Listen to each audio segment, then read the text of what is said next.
friendships along the way, sharing everything we know. Get ready as Tanya and Stacy welcome you to the show. Calling all ladies, we're ready to go. It's Legion's Ladies Life. Let's go.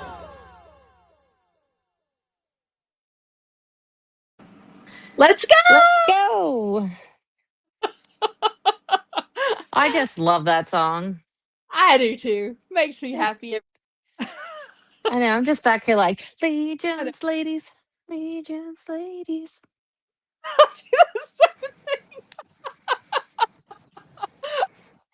We are so together on that. So Yeah, if you ever get on here and you're hanging out with Stacy and I, you probably are going to see us dancing and all in the background while the song is going. Welcome everybody to Legion's Ladies Live. Stacy, are you recovering a little bit from the weekend? I am still feeling the high of the con and excited still. I went back to work Tuesday. Had a ton of stuff on my desk, and I was just like, I'm still just happy. And I just kind of went through and I'm like, eh. And I'm still happy. And I'm like, hopefully this lasts for a little bit. I'm sad now that though I can't see you in person, I know. but like it was just so much fun. It was a lot of fun. I have to say that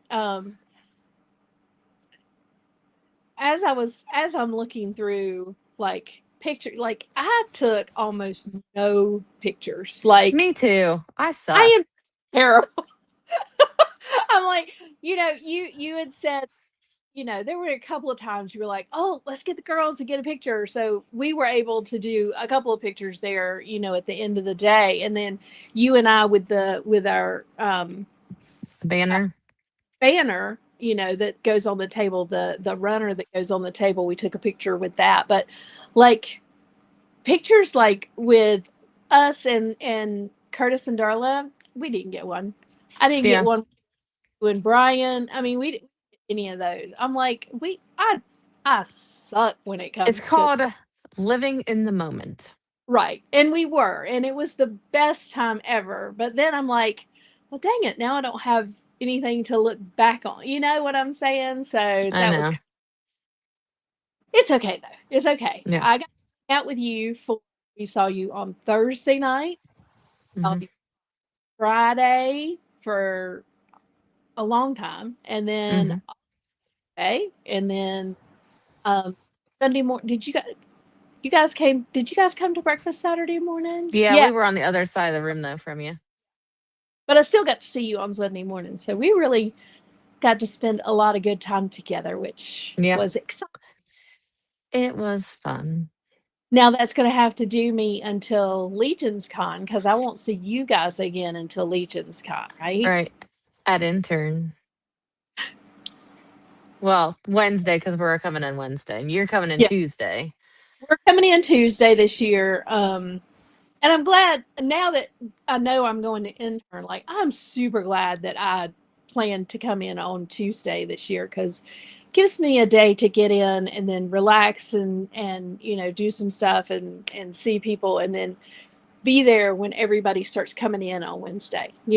So Yeah. I'm super excited that we made that choice this year to come in early, especially now that we're going to intern. It just that makes me happy. Hmm. So in case you guys didn't know, Thursday when we got there, um, Kevin looked at me and said, "Have you checked your email?" And I said, "Checked my email." And he said, "Yes. Have you checked your email?" I'm like, "No. What am I looking for? What am I looking for?" He's like, "Well, did you get an email from Jeremy?" And I went, "No." Kevin goes, "I did." It's like, you butthole.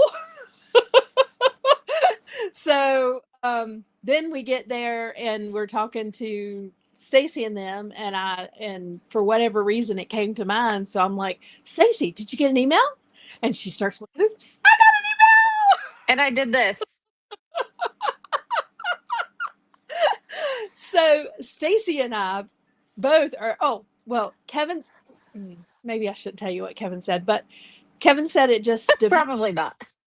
if I was going to be the one to go with him to intern. So, if you have questions about that, please message Kevin because maybe he'll take you instead of me. I don't Oh, he's gonna take you. but at this moment, Stacy and I are both going to intern. Oh, it'll be fun. We are just gonna have the best time ever. I'm so excited. So Hmm.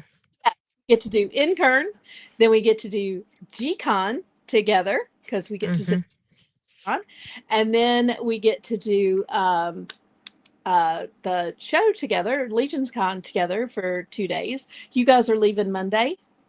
Yep.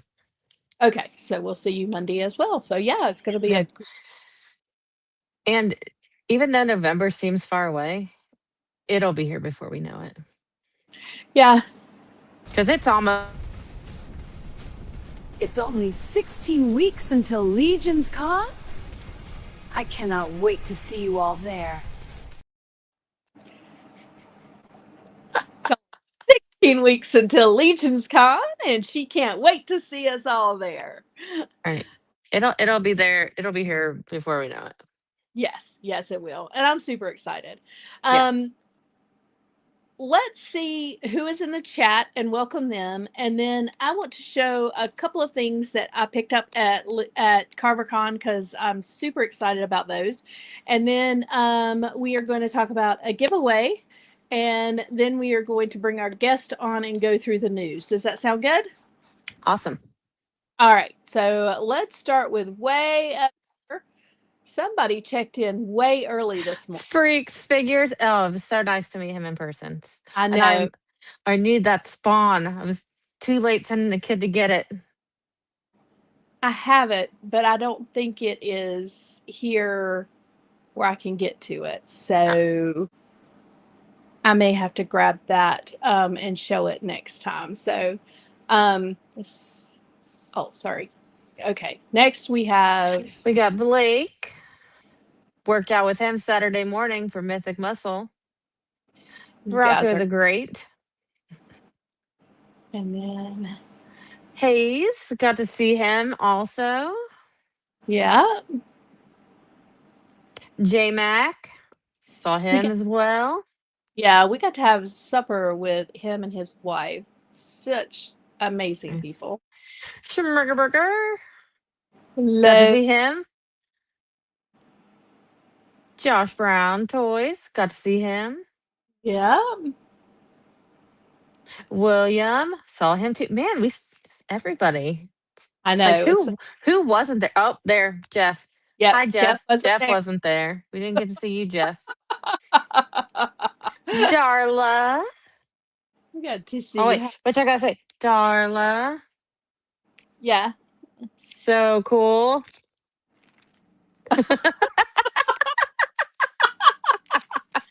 we love you, Darla. You keep us supplied. Um, oh, Jesse Marshall. Jesse and Stacy's car broke down or had some issues, and Jesse and Stacy had to take care of that, so they could not come. We miss them, but I have some stuff for them, so I actually get to see Jesse and Stacy later this month. I think we're gonna meet up with them, so that would be great. Nice. We got Ryan. Got to meet him as well and his wife. Yeah, Meredith, and she might start painting. I'm hoping. She should join us on Saturday mornings. Yes, yes, she should. That's Nikita. Nikita, it is. Kirby. Hello, Kirby. Action figure dude. Oh, which I got my bracelet from that your girlfriend made, my Carver Con. Yes, and his stuff was awesome. Oh my god, his moth ladies. Yeah, amazing. Got Jen, got to see her. Got to see her. That was fun. We got a good picture with Jen. Yes. JD Gibson, got to see him. Carlo, hold on, it's like I'll just show my haul during the I, introduction. Painting So this much. on Saturday, starting it. That's awesome. Jordan Jordan. Let's see. and Mr. C. Mr. C is in the chat. Let's see who else we've got. Uncarded review. I was like, uncarded reviews. Hello. Hello. It's been a long week though. Skull Bash 78 Oh, look who's here. and Michael the Vandal. I think it's been like forever since I've seen him in the chat. Yeah, where have you been, Michael? Collectible Fun Matt. It's cool hanging out with him too. It was. Oh, look who's here. And L Tidy, always a pleasure. He had the booth to beat this year, man. Oh my goodness, his was jumping. It was going full force the whole time. Oh, and there is David, him and his son. His son was so freaking cute. We're going to talk about that too. I got some stuff there for him. Oh, look who's here. I am TJ Williams. Awesome. Oh, Stacy's here. And Stacy Marshall. We love you, Stacy. And Omar. And then Darla says, "Yay!"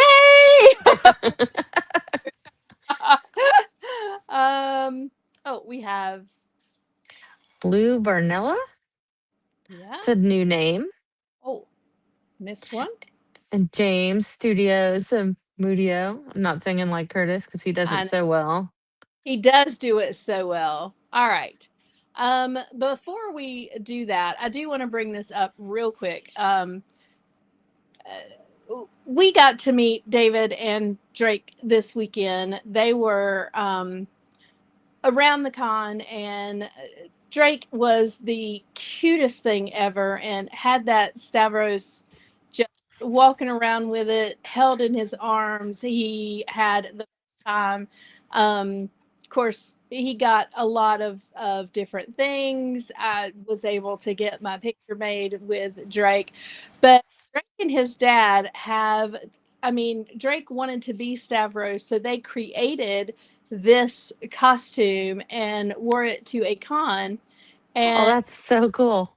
isn't that cool? He won the costume, got the contest or whatever, and it just he wanted to be Stavros, and him and his dad did the Stavros. Now he's also done the Mandalorian, which him and his dad look great. Oh, Dressed. that's so cool. They are just the sweetest people. And then I wanted to also show this. This is something that was near and dear to my heart. You know, when you create a custom, you really hope and pray that the person who purchases it loves it as much as I do. You know, I mean, that's to me, that's one of the biggest things. Is I want to know that the person that my custom's going to is going to love it as much as I do. And William Houston got my my Lions custom this week, and I'm so glad. Like, it makes my heart happy to know that he got that and that he had the best time. And I'm so happy that it went to somebody who I know is going to love it as much as I do. So, William, Mm-hmm. thank you so much for getting that, and thank you so much for loving it and going to be taking good care of it. So, a couple of things real quick before we bring on our guests. Curtis cannot say any longer. I cannot give him any kind of crap any longer because I have it. The angled Mm-hmm. spot. I got it. Curtis, I got it. I got it. I got it. So super excited about that. Of course, we got the pin that goes with Mm-hmm. it and the sticker as well. So Curtis, thank you. I cannot wait to use that this Saturday. Um, Noble Bear Customs. I went to his table and was looking at his table, and I was like, there are no female sculpts. So he left and went home and created me a really beautiful. So I've got that. And then I have the horns that go. That's freaking sweet. And that wasn't it. He created another really awesome. Oh, that's cool. I mean, it is just freaking amazing. I love it so much. Like, I can't wait to paint those. So I did get those from Noble Bear Custom, Anthony Velez. Thank you so much, Anthony, for focusing a little bit on some female sculpts for me, because I love the female sculpts, of course. Mm-hmm. Darla, I know that we have shown she had like the best capes this week, or this go round. This one has like a little The bit of fur. hood. Yeah, Yeah. I love that. Um trying to see what else I've got. Oh,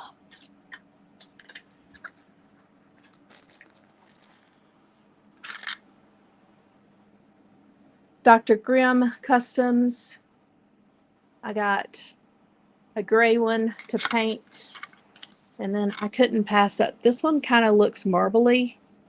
I don't know. Mm.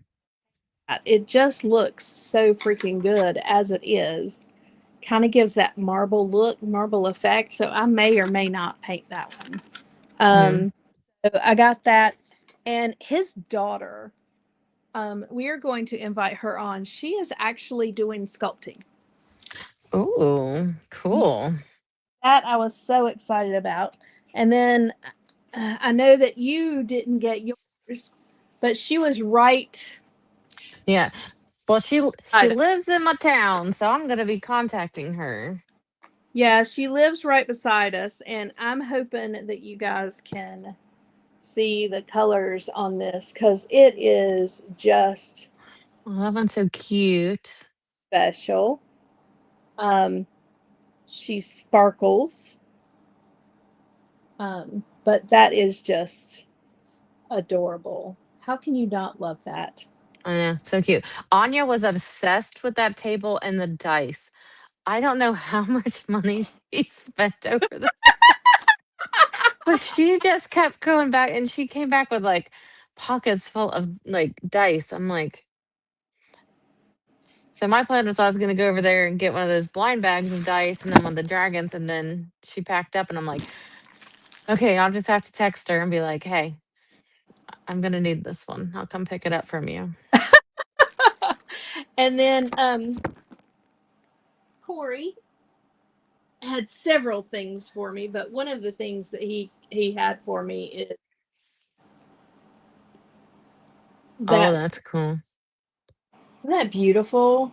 Mm-hmm. Darla got this from Oh yeah. Corey, but painted. Oh, good, you I got one. Yep, I got one. I got that, and then I just got a couple random heads from Corey. I got this lady. Hold on, I can't. This screaming lady, this rabbit, and then this pig. Cause Awesome. they're cute. And I then know I didn't get around as much as I really wanted to. Oh, yeah. And Darla got the painted one Oh of yeah, the. he was looking for that one for me, but he couldn't find any. So I'm like, hopefully So he gets some more in. I got the one that is unpainted, because I really wanted to paint that. But Darla's, man, it looks so cool. I was so excited. So that one I am super excited to paint. And then, sorry, I'm trying to look and see what else I've got in here.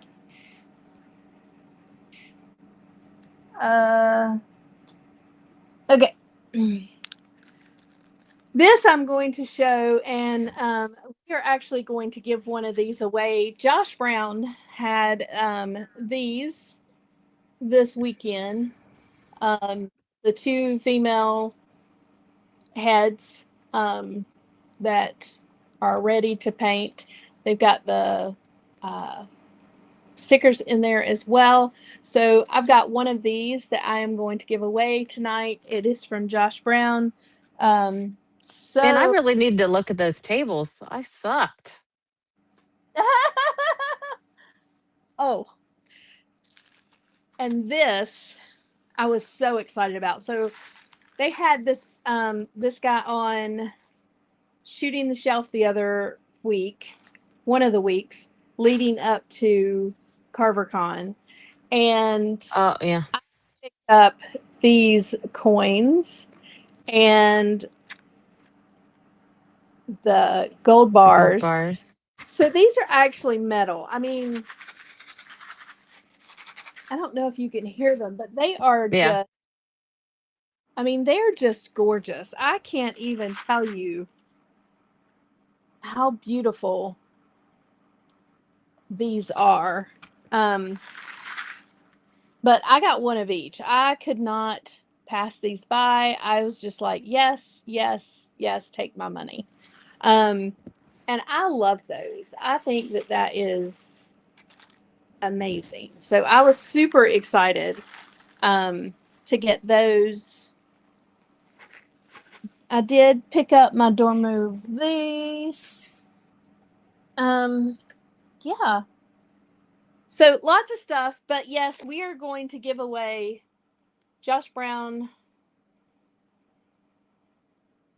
So it's, oh, Kevin, you didn't put the hashtag in front of it, baby. Oopsie. Don't put it up there yet. Let him get the hashtag, but it's going to be hashtag Josh Brown. Super excited about that. I was trying to see if there was anything else in my little bag of goodies that I haven't shown yet. I can't see anything. Not that there's not things there. Just not putting my hands on. Oh, yeah. Hang on. No, I'm mad. I didn't look at anyone's tables very well to see that, like the different head sculpts. So we got some stuff from Joe as well. Joe Connors. Yeah. And some really beautiful stuff from Joe. Yeah, hashtag Josh Brown. And then I've got this. I don't know what's in here. Oh, got my pin for the Pacific Northwest meetup and Recon Rage. So super excited about those as well. Yeah, I just got a lot of stuff. Yeah. Great weekend, guys. It was a great weekend. Okay, hashtag Josh Brown. Definitely want to give those away. All right. So that's a little bit of my haul. There's probably more, but that's all I can put my hands on right away. So if you missed CarverCon this year, please put it on your for next year. You do not want to miss CarverCon. It was Yeah. So much fun. It really was. It was the best time. We had the best time. And while we were there, we were very blessed because we came in early and got to spend some quality time with this guy right here. And so we're going to bring him up and go through the news and all the rest of the stuff that we're going to talk about. And then talk to him and just get to know him a little bit better through the community so you guys can see him and get to know him. So everybody, a great welcome to Mr. C. Mark. How What's are you? happening, ladies? I'm great. It's good to see my new friends again. So good to see you. We had the best time. So you got there on Thursday. Mark, you came in on Wednesday? I got there Wednesday night. I was the first person there. Okay. So we It got was there. nice. It's had like a nice chill solo night Wednesday night. And then we came in on Thursday, and then crazy happened on Friday. Yeah. Yep. Yeah. Yes. Well, we are going to talk all about your CarverCon and setup and all about your Okay. experience. But first, let's talk about news. We have some great news from the Four Horsemen, so we definitely want to go through the news real quick, All and right. then we will go forward with that. So, the brand new wave of Cosmic Legions is available for pre-order now. This is a fantastic wave. Yes. I'm loving all the different parts and pieces, all the different accessories, and of course, I am super excited that they gave me wings. Not that we didn't have the bug before, but these are like real wings. I am beside They're myself. real wings. So I think the cutoff for pre-ordering these, and you're never going to get them at these prices. So if you want to grab them at the lowest price you can get, you definitely want to do that now. These, I think it's the 2nd at 11. August 2nd at 11 o'clock. Don't quote me on that, but I think that is right. So you would, and just a great array of all kinds of good stuff that you can get in this wave. I think Jeremy and Jeff went through all of these last night on Jeremy's channel. Mm-hmm. Yep, that is not me. I can show you everything and tell you all the things that I love about this wave, but go listen to Jeremy and Jeff because they are the ones that know a lot more than I do. And they really go in depth in looking at these.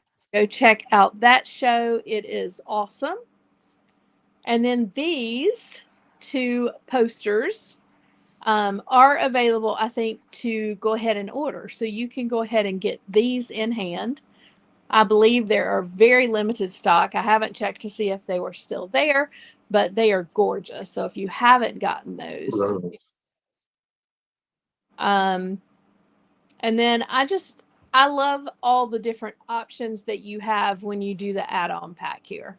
So you get the figure for $30, you get the add-on pack for $50, and there are so many looks and so many possibilities with this. And this is just a fantastic figure. I'm really loving how they're leaning more into these add-on packs for mythics and cosmics. Yeah. And for the game, which Yes. is probably where it all started because they had the Yes. RPG game where they first started doing these add-on packs, and they are amazing. J-Mac said there are 18 left of that 2-pack of the posters. So if you want it, go get it because those are getting thin. And then Jeremy posted this picture as well, just showing you all the different ways that this comes apart so you can see all the different parts and pieces. If I'm not mistaken, the double jointed knees you cannot change out. So from the thigh down to the boot, it's got to stay the same. But I think most of this comes apart. And then, of course, we got the new reveal for the new San Diego Comic-Con reveal, which was So good. Undead Temple. Good. I love all of the dirtiness that they did, all of the rust that they did. They even put rust on the weapons, which I haven't. Yeah, that's cool. And I knew that to absolutely love this one so much. But this is a great figure. It comes with the extra 2 heads, and a really good build out of the extra arms and legs. I love seeing a Templar with the brown boots. Yeah. with the armored arms and legs, with the, and the helmet too. So, I mean, it's a pretty great loadout. Also, it's going to be offered after San Diego Comic-Con. It's going to be at Legion's Con. If you can make it to Legion's Con, they're going to take it to the other toy shows that they're in, and then they are going to offer it to order. So you are not going to you're not going to miss out on anything if you can't go to San Diego Comic-Con. So, Brett, the big question is, are you going to San Diego Comic-Con to pick this up? Because I know last year you flew out there and got it. So, are you going to San Diego Comic-Con so you can pick this up, or are you going to wait and get it later? And then, of course, You may not be able to wait till Legion's Con. I know. I don't know that. And then Jeremy talked about this a little bit last night, and then released the graphic today. So all of Ashes of Agbendor have been shipped. All of Legacies have been shipped. Cosmic Legions orders that are open are shipping now, that you pre-order, that you are actually ordering from the site. They're all shipping now. And then the thing that got me so excited is the 10-year book is shipping soon. Yeah, can't wait for that. Yeah, that's going to be fantastic. I was so jealous. Trevor posted a picture of it. It was waiting on him when he got back from CarverCon. So that is amazing and fantastic. I cannot wait to get mine. And I think I'm going to take mine to Legion's Con so I can get it signed by everybody there. So that'll be Good idea. Very good idea. I think we only got one of those, but I do think I'm going to take it and get it signed by everybody. I think that is something that I will want to have signed. San Diego, yes. Comic-Con, no. He's going to SeaWorld with his dog. Yeah, right. And then he laughs. Because Freak said, that sounds fishy. Yeah, it does sound fishy. So really excited about that. And I did not play the news, Kevin. I'm sorry. Okay, I think that is it for now. All right. Mark.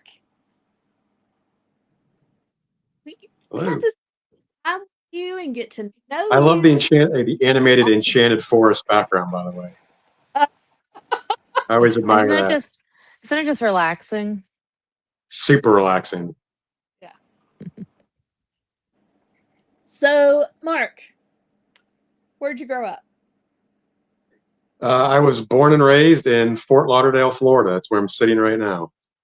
Oh, wow. So you haven't gone home. What's that? You haven't gone far from home. I have not. No, I'm still in the same hometown. The rest of my family's from Dearborn, Michigan, but I'm from Fort Lauderdale.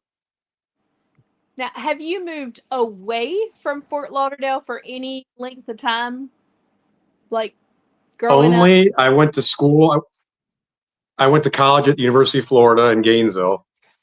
So that's more near the northern part of the state. So I moved away for 5 years for that, and that was it. Came right back. Gotcha. Okay. Tell me something that you love about your hometown, that you loved as a kid about your hometown. Ooh, probably the beach. I'm super close to the beach. I'm 10-minute drive to the beach, if that. Oh, wow. So probably that. Or actually, since I was a kid, probably one of my favorite things, not about my hometown, but my home state would be Walt Disney World, because I had parents who were Disney fanatics in the 80s. So because they like to go so much, I got to go so much. So we were like 4 or 5 times a year to Walt Disney World in the 80s. So wow. Oh, wow. That's awesome. So that was great. As you were a kid, like do you remember, like, what were some of your favorite, I don't know, cartoons, or like what had an impact on you as a kid? Things that you really enjoyed watching. Oh gosh. You know, I've always loved, so funny because one of my favorite cartoons was the Gummy Bears, and that was fantasy medieval.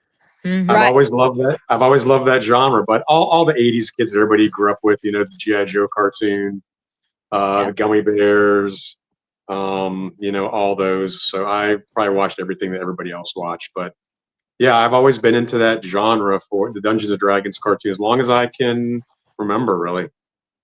That's cool. Now, Yeah. do you remember some of the first toys that you collected or played with, or Oh some of the yes. wait to get? Star What? Wars, Star Wars for sure. Yep. I have two older brothers, but they're both 10 years older than me, so we're not really close. But started with Star Wars, probably hand me down Star Wars figures, you know, and then collecting full blown for myself. And then that, like a lot of children of the 80s, that rolled right into G.I. Joe and Masters of the Universe and Thundercats and LJN Dungeons and Dragons. But probably the two biggest were, without a doubt, Star Wars and G.I. Joe. So Gotcha. so who's your are you more Jedi or Sith? Probably more Jedi. I like the classic, you know, the classic heroes. I mean, I liked it all when I was a kid, but I don't have many Black Series figures now. I'm pretty limited on that collection. And I just last year put together like the classic Episode 4 heroes. Um, but yeah, probably Star Wars and GI Joe without a doubt were my two biggest lines as a kid. Nice. That's awesome. Which you Now, know, a lot of people my age, same thing. oh yeah, oh yeah. Um, so like going to Disney in the 80s, didn't they have like Star Tours or something? That's I know. around the time Star Tours came around. Yeah, Disney in the '80s was, a lot of people will call it the golden age of Walt Disney World. You had Epcot Center just opening. It was before, it was crowded certain times of the year, but it wasn't crowded year round. You could Gotcha. go you could go the first week of December and shoot a cannon down Main Street. You had the park to yourself. Oh wow. Um, so you had Epcot just opening, you had Hollywood Studios opening a little while after that. Um, they weren't nickel and diming you yet. You still felt like it was somewhat of a value. I know I'm not going to get into all that now, but it's gotten very expensive. You're charged for practically just breathing the air in there now. It was before all that. Tons of incredible attractions. Like I said, you know, low crowds at certain times of the year. Um, I'm incredibly fortunate and lucky that I got to experience a lot of Walt Disney World in the 80s and 90s. Yeah. So, yeah, it was awesome. Yeah, Kevin and I went in, I guess, the late 80s. Maybe Okay. um Still a good time. we went in February, and like you could ride Space Mountain, get off, go Yeah. around, and in within minutes. I mean, the time period that we were there was like it Yep. was very crowded. So Yeah. we got that. We actually went, at a time when it was great to go visit. So Yep. Weather would have been great Mhm. that time, probably. yep, 70s highs, Yep. 60s, I think at night Yep. watching yeah. So it was a perfect time to Yeah. go to. I'm glad you guys got to experience it then. Yeah, yeah. Um, so as a kid, right now you do like a diode. I mean, that's your big thing is you work on diodes and stuff. So as Right. a kid, did you draw? Did you do art? Like what led you to what you're doing now? Were you into art? Were you Yeah. into stuff like that? Tell me a little bit Yep. about So I was always, I would say, quite creative and artistic, drawing and whatnot. But I built dioramas as a kid. I didn't call them dioramas back then, but like that's a lot of awesome. kids, I would build play sets for my figures out of big chunks of foam. My dad was a builder. he would bring home a big chunk of foam that was like in a packing box with a refrigerator, and I would build a Jabba's palace out of it, put my figures, and I built a big cardboard cabin for my Dreadnought action figures from GI Joe, and I made it all like rustic on the outside, and on the inside I lined the walls with aluminum foil. That was like high tech to me. There's supposed to be like a secret cabinet. It's all run down on the outside, but like high tech and computers on the inside. So, but yeah, a lot of drawing. In high school, I took a lot of sculpture classes, more art classes through high school.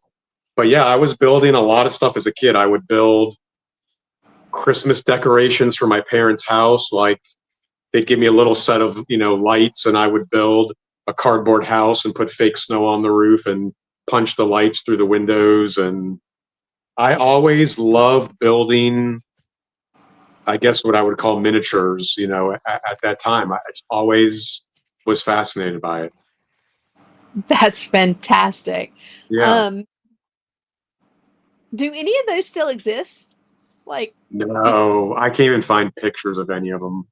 oh, really? Can't find pictures of any of that stuff anymore. Oh, But yeah, that was so. I've enjoyed building play sets and things since I was a kid. that's so cool. That is amazing.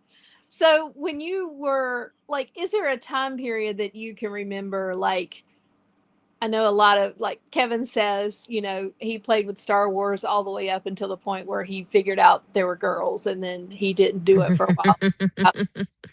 Yes.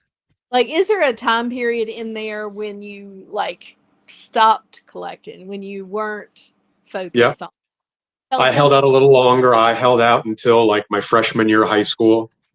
Was still collecting GI Joe, but it was the point like you were starting to get a little bit embarrassed about it. Like if an older kid came, like we would have to, like we were me and my group of friends were friends with some older kids, like a year or two older than us, and we would like kind of sneak and tell them we're going to do something else and like go play Geo and Star Wars. And if they would come over, we'd be like a little bit embarrassed. But I made it all the way, probably maybe between 8th and 9th grade. Right around that time was probably when I got out of it. And I remember I sold. If Blake's still on, he'll like this story. My friend, GI Joe was still wildly popular when we were getting out of it, probably 85, 86. And we had a giant garage sale at one of my friend's parents' house. And his mom advertised in the paper the night before there was going to be all GI Joe, Star Wars, Masters of the Universe, all action figures. And I brought every single thing with me that I owned. And as far as it, all my action figures, all my Star Wars, all my GI Joe vehicles, Masters, Castle Grayskull, everything. And there was like a line of people waiting that Saturday morning, like moms and parents who had checked the papers. And I sold every single thing I had by like noon. And I don't remember how much money it was. So, but for a 14, 15-year-old or 13, 14, 15-year-old, it was in the hundreds of dollars.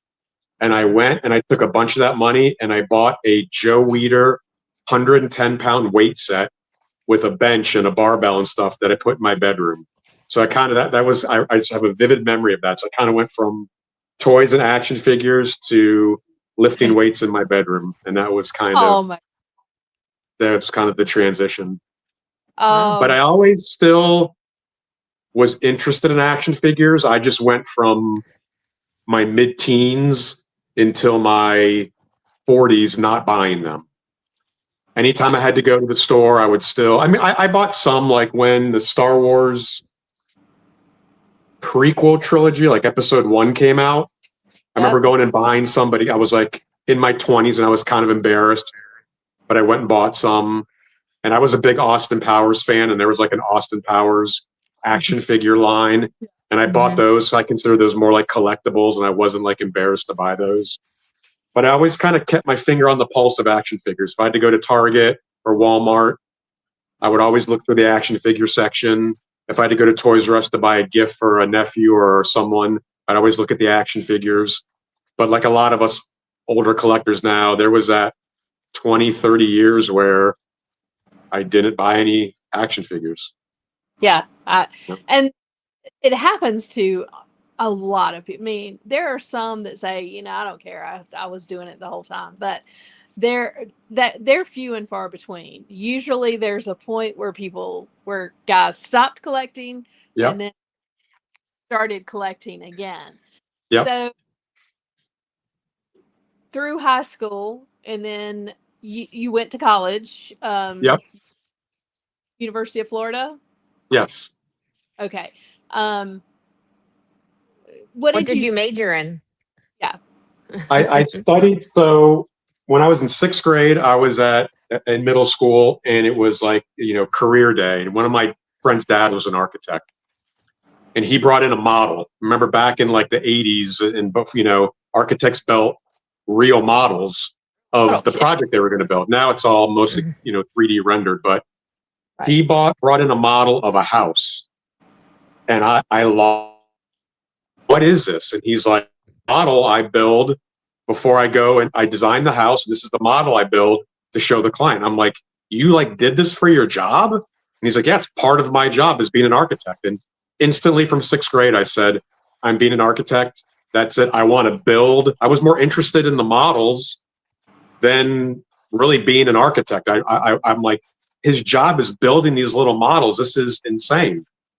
But I come from a construction family, a long line of builders. I've known construction my whole life. They go hand in hand. But when I started at UF, I started in architecture. And I wanted to be still an architectural model builder going into college.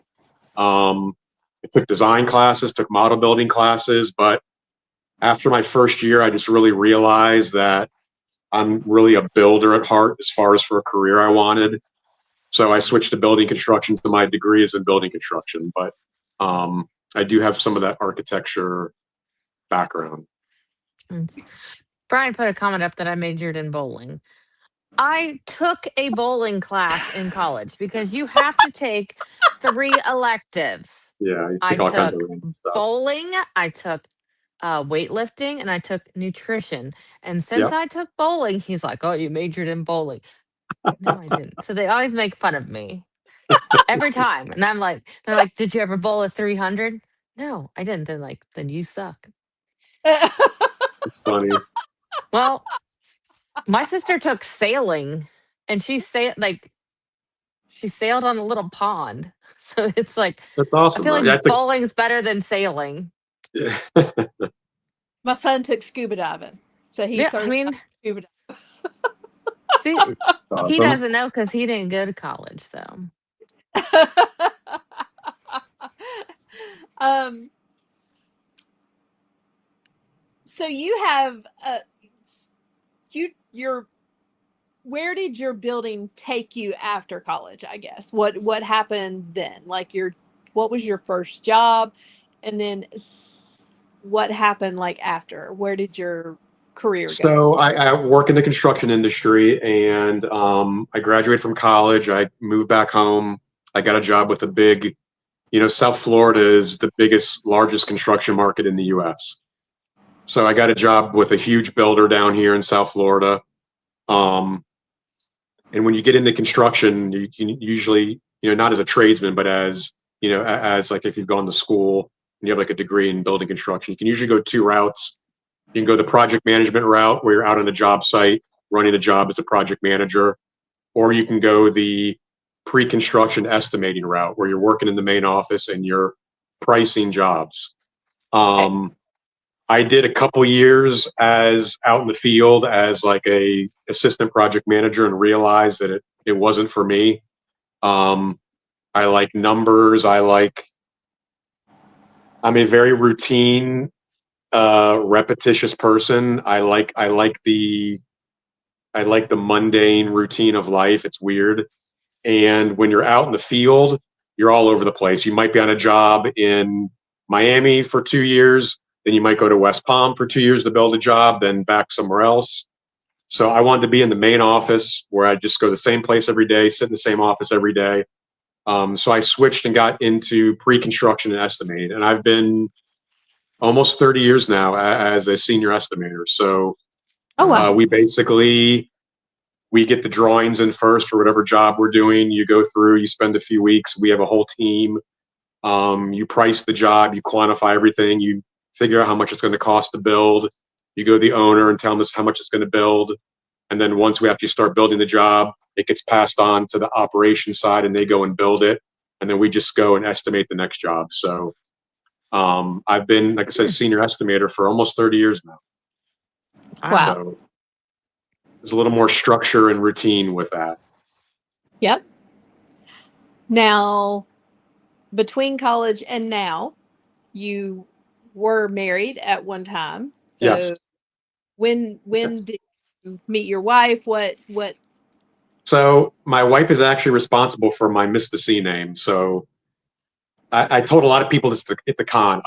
Please do not think I named myself this recently. It's absurd. It's ridiculous. I would never have done this a few years ago. We met in 2001, and it was at very early, not even really dating yet, pre-dating, talking on the phone at night. And when I would call, she'd see the caller ID and she'd answer the phone. She'd say, "Hey, Mr. C," and that's it. She didn't call me that in person. When I got to her house, she wouldn't say it. It was just when she would pick up the phone, she'd say, "Hey, Mr. C." And it kind of stuck. And I was telling some people at the con, this was 2001. It was, I would say, I still call it early internet days. I mean, yeah, late 90s, that early time. And so you're just starting to sign up for different websites and things. And you need a username for your bank, website, or for Reddit, or for the pizza place, or whatever. And I just started using Mr. C, and my football number was 50, so it was Mr. C 5050. A totally generic name that no one's ever going to see. And I started using it more and more and more. Again, no one's seeing this. I don't remember when I joined Reddit, but I used it there. And then I didn't start posting my work on Instagram until 2020. That's when I started building. But I had registered for Instagram a couple years before. Just someone sent me something, I wanted to look at it, so I just had to make an account. So I used Mr. C 5050, but I didn't stay on Instagram. The account just went, dormant, whatever. But that's how my Instagram is, Mr. C 5050, and all my Reddit and all my other social media, just because it was a throwaway name that I never thought would ever be seen by anybody or you. So here we are now, and I just want to make that clear that I did not make that up. Anyway, so I got married in 2004, and then I got divorced in 2017. So I've been divorced about 9 years now. I've got an 18-year-old daughter. I'm a 7-day-a-week full-time single parent. She's been with me for the 9 years. Yes, that's 9 years of peace and quiet.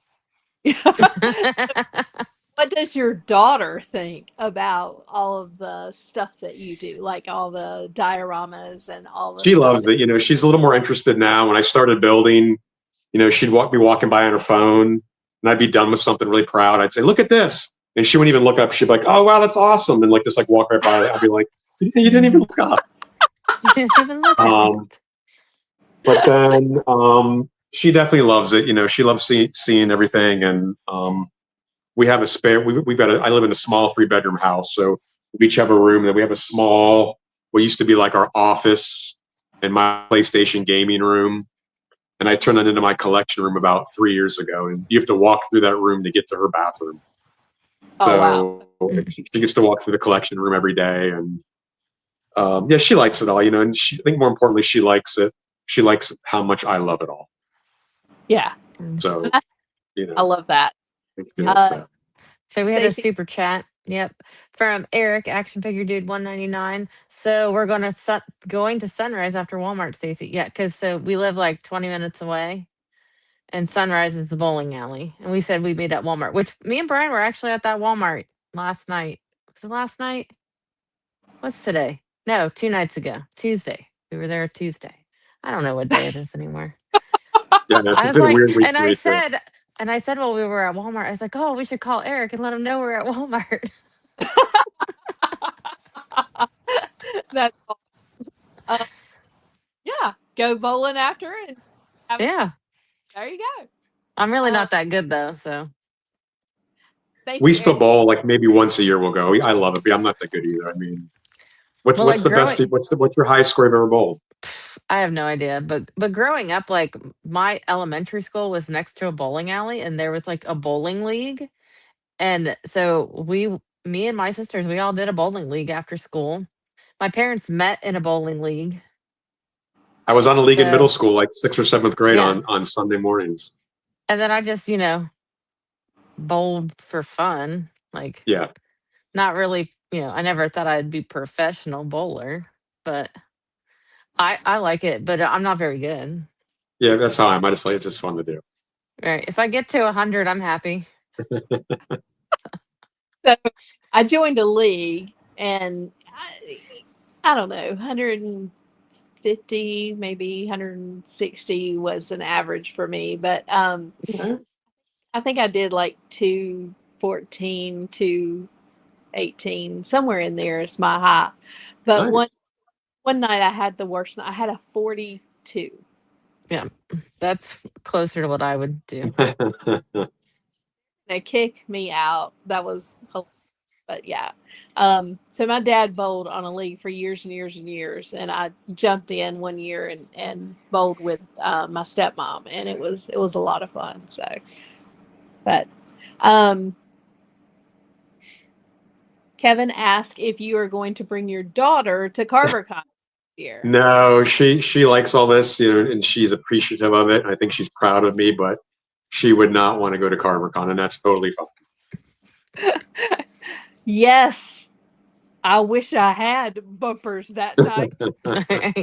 That's the best time to bowl when you got the bumpers up. Oh my gosh, I was tanking everything that night. I could not bowl for nothing. Um, all right, and yeah, Eric said, "Let me know next time you're at Walmart. I'm down." I know. I'll let you know. I'll plan ahead next time.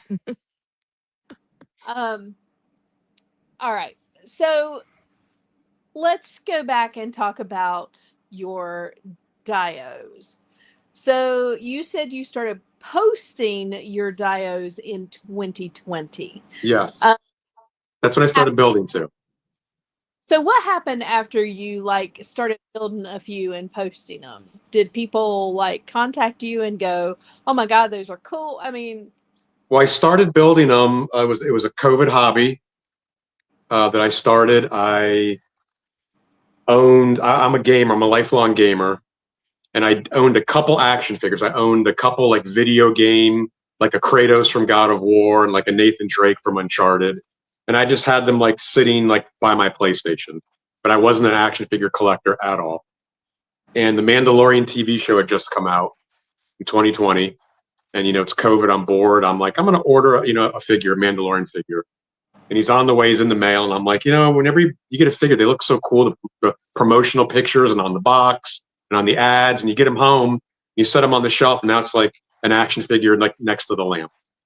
yeah. And I'm like, I want to buy like a little display. I didn't even know the name was dioramas. I'm like, I want to buy some kind of little display, just to display them on.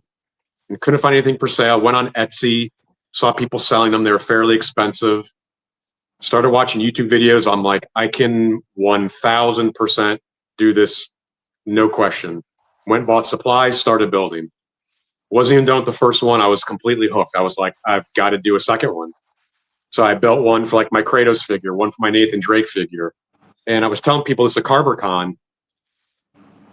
I like backdoored my way into action figure collecting now as an adult because I was more into building the dioramas at first, but I needed figures to take the glamour shots of the dioramas with figures in them.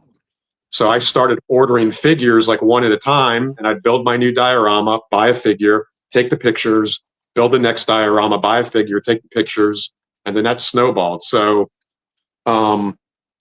I saw him in the chat earlier. I don't know if he's still here. Rocco the Great. I will give credit to Rocco the Great every time I tell the story. It's 2020. It's like June, July, August. I'm not on Instagram yet. I used to post my stuff on Reddit, and there's an image hosting site called Imager. And I'd put my stuff on Reddit and Imager, and I would watch Rocco the Great's toy live streams on YouTube like a couple times a week, and I would super chat him and say, Rocco, can you check out my new diorama? And he would like check it out, from the super chat. He'd put it up on his screen. People in the chat are like, "Whoa, this is awesome!" And Rocco was like, "Dude, you need to start posting these." I'm like, absolutely not. He's like, "I'm telling you, you need to start posting these on Instagram." I'm like, Rocco, I've looked on Instagram. I've looked at diorama people. There's no way I could ever in a million years build something like what these people on Instagram are building. He's like, "Dude, please just post a couple on Instagram." I'm like, all right. So I had built about a dozen at this point. So I had a little bit of a backlog. And it was September of 2020. I started actually posting on Instagram. And they got good reception kind of right away. I started building followers. It was fun, just people seeing my work. And like a lot of diorama builders will say, someone saying that's cool is just enough to like make you feel really good and proud. Like, man, that guy thought this was cool. Zero, did not go into this as a side thing to sell to people, nothing. I started building more and more. I got these dead offs behind me. These are in my living room. It's funny. I call them dead offs, but at Legion's, at CarverCon this weekend, I heard more people calling them DETOFs. I think I'm switching to DETOF. I've called them dead offs always, but almost everybody I talked to called them DETOFs. So I've got 3 of them. So I've got 12 cubes behind me. And I started buying Mythic Legions figures and building these dioramas and thinking, I'll never fill these up. I got an eternity to fill these up. And I filled these up like in no time.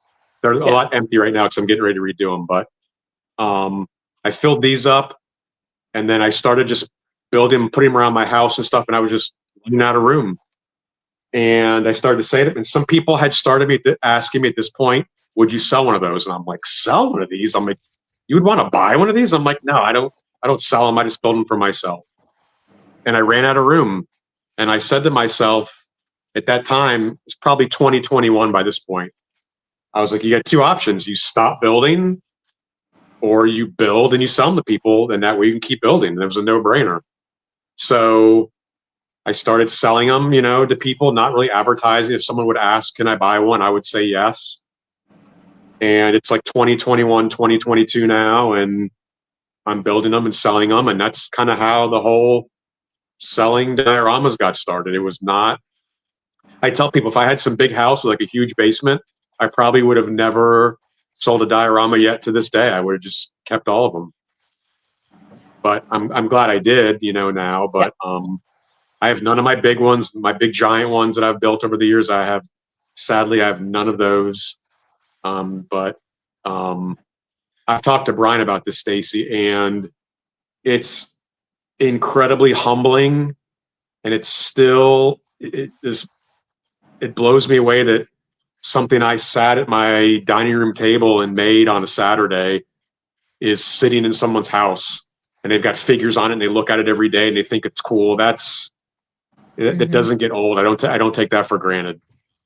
So now I'm glad that I got into the selling part, because being able to give people their dioramas or picking up at CarverCon and stuff was incredible. And like I said, I do not take it for granted. I'm very humbled by it all. So I'm glad I ran out of room originally, and I'm glad I was able to start selling, and I'm glad I'm decent at something that people like and want to have one. So you've been using Brian's lights for, he thinks, only 1 year, but we know it's been longer, for about 3 years. So did 3 or you 4 find years, him, or did he find you? I found him. I don't remember how, though. Probably just saw a post one day with torches by Carver Customs and reached out to him. But one of the very first things Brian did before I was even, like not partnering, but, getting a lot of stuff from him, I built a really giant tavern. I think it was 2023 maybe. And I wanted a custom flame for the fireplace. And I reached out to Brian and I asked him, I said, listen, this is a long shot, but can you I know you make the little flames for the torches. Can you make me one that's like 3 times the size without anything on the bottom that I can use in a fireplace? And he was like, absolutely. And he designed it and made it and sent me pictures of it. And I sent him the size, can you make it 3 inches wide and this tall? And I thought it was amazing that he actually didn't say no, I don't do those. He actually was like, yeah, I'll do that. And he designed it for me and made it for me, and I bought it. And that's how I really started becoming, closer with Brian. And I know no one else really does what he does, but there's no one I would even consider buying that kind of stuff from anyway. Brian's my guy. We appreciate that. He seems to always have stock for me. I'll call him and say, hey, what do you have? I'll take 6 of these. I'll take the 8 of those you got left. I'll take these. And matter of fact, I'm kind of due because I bought a ton from him back in like January for CarverCon, and I used everything. So I'm out now. So if you're listening, Brian, I need a bunch of torches again. So for soon. But yeah, it's been 3 or 4 years probably. That's why it was funny when he was on with you, a couple weeks ago, and he's like, maybe about a year. I'm like, come on, I'm like, man. no, it's been way longer than a year. It's like your concept of time is just horrible. Yeah, I've probably bought 50 torches from him maybe over the years, and he's done like 6 or 7 or 8 of the big custom fireplace flames for me, which I love. So yeah, Brian's been a instrumental in my builds, without doubt. Yeah, I remember when you asked for that one flame, and I was like, "What does this guy want?" And I was like, "What's his stuff?" And so finally, I saw your stuff, and I was like, "Whoa, this guy is really good! Oh my god!" Thank you. Thank you. So a couple of things. You talking about the pandemic and getting started. Trevor said if is ever another pandemic like that, I'm convinced it'll be started by Hasbro. And then Freak said Hasbro would be out of luck because I'll still be buying Legions. Oh, that's hilarious. It's moving a cat. Don't mind me. Oh, I had another question. You said you were a gamer. Yes. So what are your favorite games? Matter of fact, I'm getting ready. So I've been a lifelong gamer since the Atari 2600. I'm a PlayStation man, so PlayStation 1 through 5. I kept when I started diorama building, a lot of things I used to do a lot kind of fell by the wayside because I was putting more time into diorama building. I still stuck with gaming. I'm a big God of War franchise fan, the Uncharted series, all like the PlayStation big titles, Horizon Zero. I did play Baldur's Gate 3 a couple years ago. I played that, but I have the last 2 years, I've really gotten away from gaming because of how much time my diorama building has been taking. But I'm actually going to start getting back into gaming some again because I really do. I do miss it. And there's a lot of good stuff coming up that I want to play. So I kind of had a balance for a while where I would game during the week and my diorama building was like only on the weekends.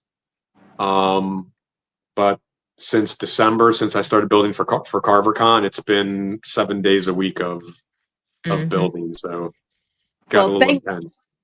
What's that? That you took every second to build for CarverCon because it took me the stuff I had on the table, which wasn't a ton. I mean, I had about 30-ish pieces with me. That was I started 2 weeks before Christmas.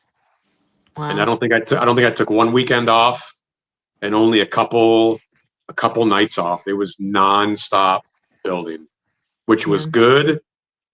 But I was telling people at the show the last couple months it turned a little jobby into a job kind of, which I didn't like. But I'm glad I did it because I'm glad I had everything there that I had. Right. Well, now CarverCon next year. If you start now, you can just do the weekend. Have enough with you next year.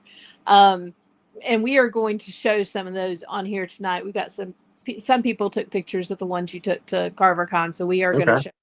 Great. I did Uncharted. I have sat and watched my husband and my son play Uncharted for. Okay. I mean, they would play for hours with those games, and it was so fun to watch. Now I don't play myself, but I love watching them and oh, sure, did you do this or did you go there? Yeah. They're like movies. Like they're playing a movie. They are. Yeah. Yeah. We're an Xbox family. But Okay. so like I never played games like Brian's a gamer, but he got me to play the Gears of War Oh, series. So that's the game I've played like all all of them through. And that's why our that's daughter's awesome. name is Anya, because she's named after a character in Gears of War. But That's yeah, but I mean, other than that, I just watch him play because I think it's fun. It's Yeah. like watching a movie, but you get yeah, to Yeah. make decisions. And I don't. yeah. I feel like women. I don't know if this is sexist or what, but when you have to move your thumbs, like you have to walk and look, like I can't figure that out. Like I'm like in circles, like shooting the sky, and I'm like, I get so discombobulated. And I was like, I just don't think women are as good at this. Maybe they are. It's just maybe me that can't do it as well. But Oh, that's hilarious. So Kevin said, you have to choose Xbox or PlayStation. no, you don't have No, to. I Oh, think. Well, Brandon has a PlayStation. I think we used to have both, but then we're primarily Xbox. um, so let's take a look at some of the stuff that you brought. Now, some of the stuff that you brought and it was on the table was commissioned before you got to Legion's Con, yes. CarverCon. So this was a commission piece before you ever got to CarverCon. Yep. This was for Brett. These three that were the same size were all for Brett. You got, I did tell people, I may not have advertised it enough, but back in January, if I was on New to Mythics or on my any post, I would say if you're interested in anything custom for CarverCon, reach out to me now, and I'll make you something custom. And Brett was the only one that reached out to me. So that previous one and this one and one other one were done specifically for Brett. But he was the only one that reached out. So he got, 3 pieces that he really, wanted to get. Now this one is a picture that he posted after he got it, Yes. and that, that was fantastic. I mean, that looks so good. Mm-hmm. And then this is the other one. That's the other one. Yeah. And they fit like in his IKEA Billy bookcases. Right.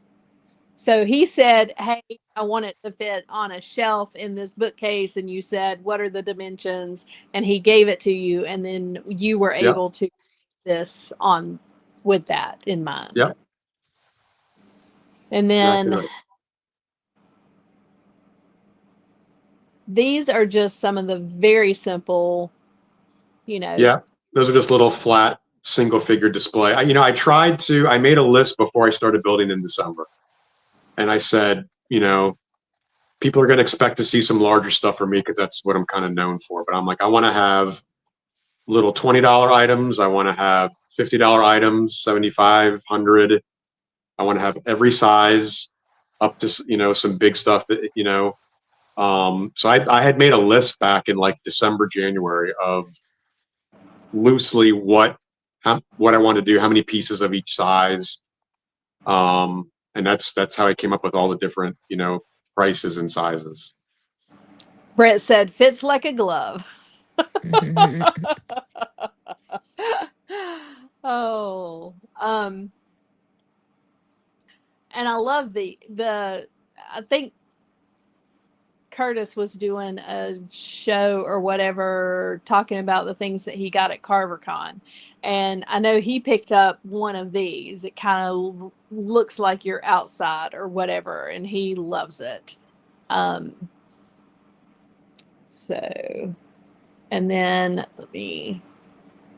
these are some of the ones. So these are some, Those hold like a couple figures. yeah.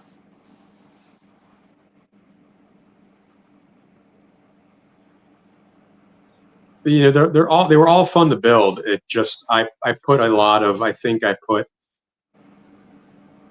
definitely I don't think I could have come with less than this, but I did put a little bit of pressure on myself because like I was saying, it was a little tough at the end the last couple months because it'd be a weekend, I'd just be tired and want to sit and watch a Yeah. Star Wars marathon or something, and I'm like, oh, I can't. I had a spreadsheet in Microsoft Excel of like Wow. again, that's my construction planning background. Every day, literally every day, planned out.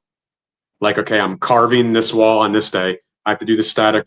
That night, I'll do the static grass for this piece, and the next day, I'll black wash this piece. And while the black wash is drying, I'll carve this other piece. So, I mean, it was crazy. I love the look of this. This was fan-freaking-tastic. Mike Casper grabbed that one. I was very excited that he got that. Yeah, Nice. that is probably one of my favorites. And that Trevor Williams picked up that one, which I was incredibly flattered that he wanted to buy something of mine. I'm a huge fan of his work, so Yeah. he picked that one up. So I'm really excited to see some of his pictures he does with that. Yeah. He is. I love how with your torches you have it like the smoke, like the black behind it. Oh, the soot Like, stains. I tell people I got that from watching years of Game of Thrones. Anytime there's a scene with torches on the walls, there's always huge soot stains above them. And I'm like, that's pretty cool. There really would be. So that's kind of how I started doing that. And I think this was Schmerber got this one. Schmerber got that one. His house after he got it home. There it is on the table. I will say the stable was unreal. I mean, like, so freaking good. And then Thank you. Dub got the stables. Yeah, this is one of my favorites. I mean, I've seen a lot of diode makers, but I love the fact that you just put, like, 3 of those stones up there, sat at an awkward angle, like it's really like crumbling around you. To me, it felt so real. You know what I'm saying? And I love this one. Thank you. That little piece came off. That little 3-stone piece was loose. Yeah. So you can put it on the ground. When I do ruins, I like to do a lot of rubble, and I do it all loose so that you can put it wherever you want. Move it around. And I love that. When I saw that on your table, I was very upset that it was already sold, but I did love that one. Probably, well, like thank you. said. Kirby's asked a question. He said, Miss to see your stuff is beautiful. Can you tell how you get the realistic stone look? My painting, there's a mini builder on YouTube, Black Magic Craft. And I started watching his videos when I was first starting building, and that's how I learned to paint from him. It's just a process of, a black base coat, a black prime coat, and then painting the different colors, and then the black washing and the dry brushing. The sculpting comes into it, when you're damaging it. And when you do ruins, you kind of have to not overdo it, but not underdo it. It's kind of like a fine line you have to walk with the damage and stuff. So a lot of trial and error, but really the painting, I think, is where it really comes from, Yep. Yeah, I loved your work. It looked realistic. It looked fantastic. Thank you. When you have figures that are as detailed and as beautiful as what the Horseman put out, I think having a beautiful backdrop for those that looks real, that makes it look like they could be in that area. Yeah, I love it. I've got a lot of my Detolf's behind me. I've got a lot of empty cubes now. I'm getting ready to redo a bunch of these. So I've got, I haven't built a diorama for myself since the week of Thanksgiving. So I'm dying to do some stuff for myself. So I'm going to take quite a few months off now as far as like making stuff for other people, and just build for myself and get these all filled out. And I've got stuff in my collection room I want to do. I've got tons of figures to open that have been sitting in boxes for months. I'll open them after CarverCon. I'll open them after CarverCon. So I'm going to be doing a lot of that the next few months here now. Oh, Brian said, fun fact, I tried reaching out to Black Magic Craft about coming to CarverCon. Unfortunately, our country is kind of crap right now, so he isn't Yeah. traveling to the U.S. currently. Yes, he's vocal about that. Yeah, yeah, because we watch him all the He's up in time. Canada. Okay, yeah. So, yeah, that's how I learned the paint was from him.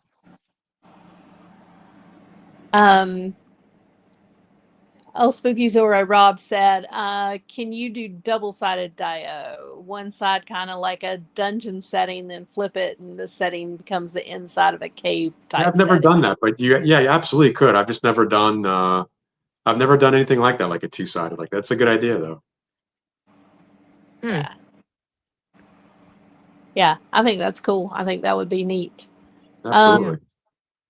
But big builds are my favorites. Like the really, really big ones I do that are like 5 foot by like Brian size of the one Brian had at CarverCon. Yeah, That's my favorite size to do. But I kind of have to have a buyer in line before I even start one of those because I can't just build it and hope someone buys it because if not, I'm stuck with it. right. Yeah, So I do like have we're some stuck repeat with clients. this. Yeah, I do have some One lucky enough day. that I have some repeat clients that have bought some of my bigger stuff. Yeah. And sometimes I'll reach out to them and say, listen, I want to build this giant tower. You know, would you be interested? And if they say yes, then I'll kind of go ahead. It's not really quite a commission. It's more me just saying, I'm going to build this and would you maybe be interested? If they say yes, then I'll do it. I haven't done a really big one. I mean, the stables was fairly big and that staircase that you showed from CarverCon, but those are kind of like medium sized to me.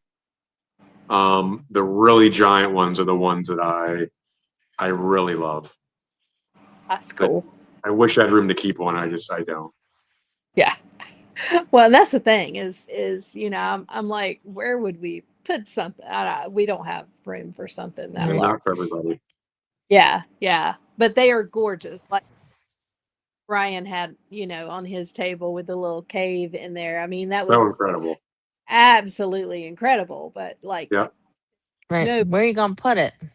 yeah. And There's people have just said, well, you could switch and start building, I get a lot of my inspiration. I've gotten a lot of ideas from D&D mini terrain builders because you can build, since it's a small scale, you can build a giant castle and but I'm fascinated by building big stuff, but in our 1/12 Mythic Legion scale. right. Yeah. So I could switch to mini scale for the little mini figures and build bigger castles and stuff, but it's just not the same. It's so cool to me standing next to your table looking at some gigantic thing and the figures are 6 and 7 inches tall. I Right. love it. You had said earlier that you kind of backed into getting the figures in that you would Yes. do the dioramas, but you would get the figure to go with the little dios whenever Yeah. you were like, how did you learn about the Four Horsemen? I mean, specifically the Four Horsemen, because I'm trying to remember. It must have just been online. I must have seen something. Archimedes, the blue Cyclops was my first Yeah. Mythic Legions Oh, figure, wow. and one of my favorites still to this day. Yeah. And I didn't buy him from the Horseman. I bought him from Big Bad Toy Store, but I don't remember like the day that I first saw a Mythic Legions figure. I wish I did. I don't have like some memory of like the first time I saw him and I freaked out. I just somehow I might have Googled medieval fantasy action figures or knight action figures or something, and I must have found pictures of them that way, or maybe looking on Instagram. I might have, Right. but I don't know why, but I can't remember how I exactly found them. But then after Archimedes, I was like, oh my gosh, this guy's incredible, and then Yeah. that's kind of how I got. I still don't have, like, talking to you all and stuff and folks like Brett and stuff at the show. I still don't have remotely the volume of figures that a lot of you guys have, because I'm really into the figures, but I'm just more. I don't want to say I'm more into the diorama building, because I mean, obviously I've got figures. I'm just very selective of the figures I buy. Yeah, because you Like want to. I don't buy like an all-in If there's 15 figures in a wave or a dozen figures in a wave, I might buy 2 or 3 of them. Yeah. So I don't have nearly the volume of a collection that, a lot of the folks in the community have. Gotcha. And you said Archimedes is probably your favorite that you've gotten. He's one of my favorite because I think of the sentimental, because he was the first one I ever got. But he still is just such an awesome, a giant blue Cyclops, he's just such a cool figure. Fantastic. If you had to pick a faction that you like I know that I see that you've got Templars, but you have a lot of things behind you. Like what would you say would be your probably faction? I really like the Templars. I tend to only buy human characters. I'm going to get blasted for saying this. I'm not super into skeletons. I'm not super into like creatures that are like animals that are walking, like the ones that look like tigers or jaguars or and again, I don't even know all of their names, but I tend to go for the gladiators and Dubon and Xyleриan guards, and I've got a swig, but I've found that I'm drawn more to the human characters. Gotcha. I've got Bodvar and Atlas, got some others down here you can't see, but the Revenant. But yeah, I would say mostly the human characters. Freaks ask if you're going to get some of the humans in Cosmic. I'm not a Cosmics collector. Right. I got the first wave. I did the all-in. Well, I didn't do the all-in, but I got almost all of the first wave. And I had them on display, and they're awesome figures. I told a lot of people this at CarverCon. They're awesome figures. I'm super impressed with them. But I needed the room, and I didn't have a connection to them enough to want to keep them, so I sold them. I did keep High Warden Slog because I love him. He's awesome. And I love the new wave. I don't have room. I am a big G.I. Joe classified collector. They take up a pretty big portion of my collection room. Mythics is growing. I've got Baythir on the way. I got a lot from the Kickstarter, from the campaign. So my Mythic Legions collection is definitely growing, and I just would have rather had more of those on display than Cosmics. Right. So are you going to make a display for Baythir for yourself? I am. I'm not 100% certain what I'm going to do yet. Space is at a premium, so I really need to get him first and see how big he really. And I've seen videos, but I need to get him first and see how big he is in person, and then I can kind of decide. I've got a couple spaces he might fit my collection room, but it's going to be a wait and see. I was telling Joe this, at CarverCon, that we were asking him, what the status is, and I said, "Listen," I said, "I'm in no rush to get Baythir. Just take your time." I think a lot of us feel that way. We're glad he's coming. He or she, I don't know. I don't know if it's Baythir's a he or a she, but they, I don't know when they're coming, but I think like a lot of us were excited that Baythir's coming, but also where are we going to put it? Okay, if it takes another year, because a lot of people have no idea where it's going. Yeah. I mean, I have no, where Brian says we're going to put it, I'm like, there's stuff up there. So I don't know what we're going to do with the stuff that's where we're supposed to put. Yep. Yeah. No idea. Yeah. We keep. But he said it's way off, because he said what we all think. He said if we do it 90% perfect, a lot of people will focus on the 10% that wasn't perfect. Right. Oh yeah. And I think I was talking to him about it with Kevin. Actually, it might have been one of the nights. So, and we were like, "Yeah, take it." I think most of the community wants you guys to take your time, and we're in no rush.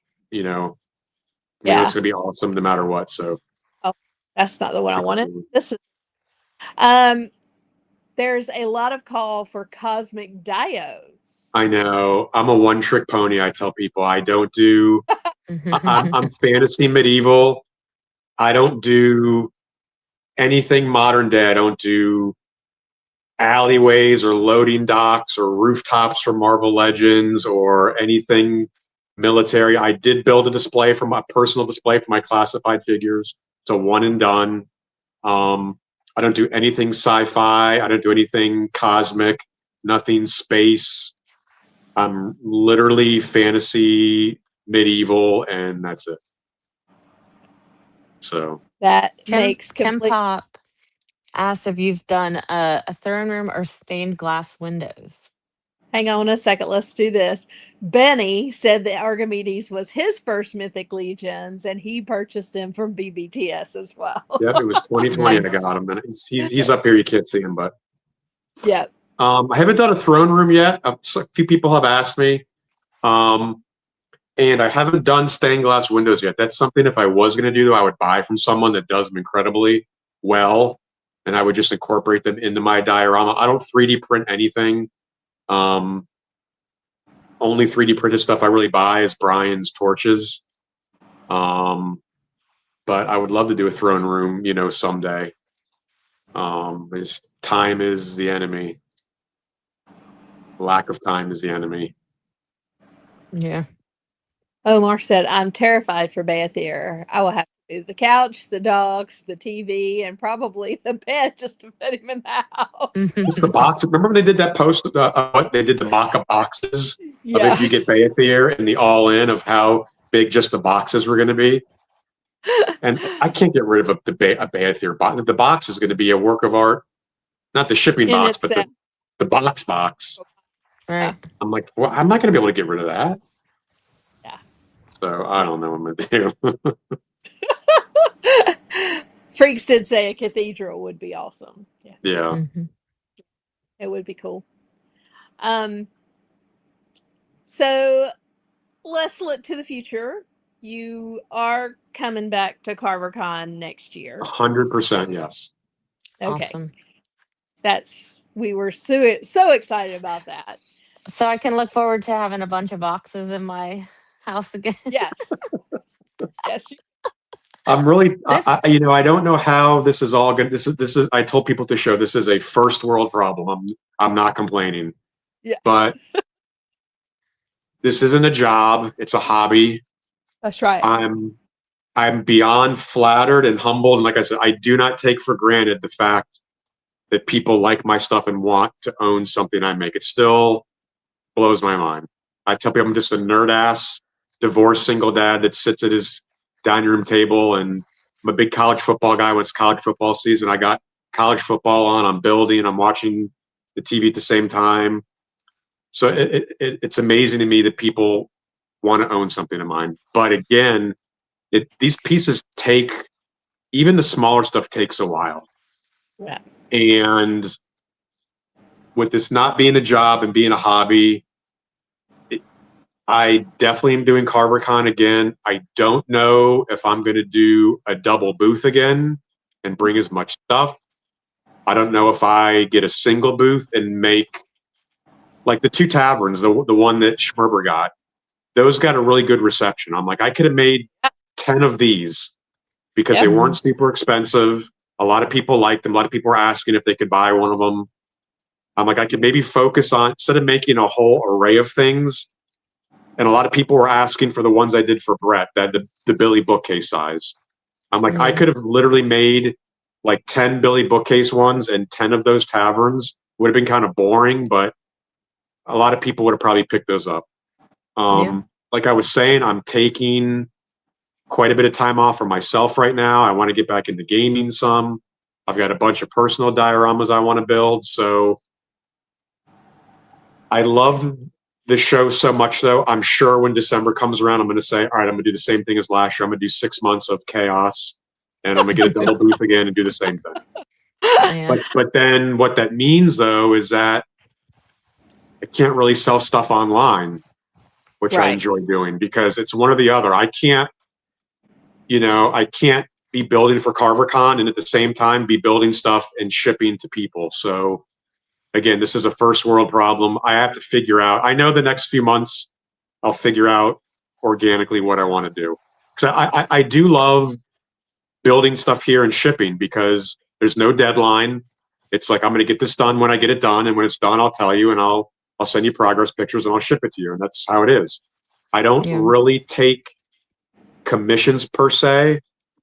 I'm also very fortunate that I just kind of build what I want to build, and then I'll say this is for sale, and someone usually buys it.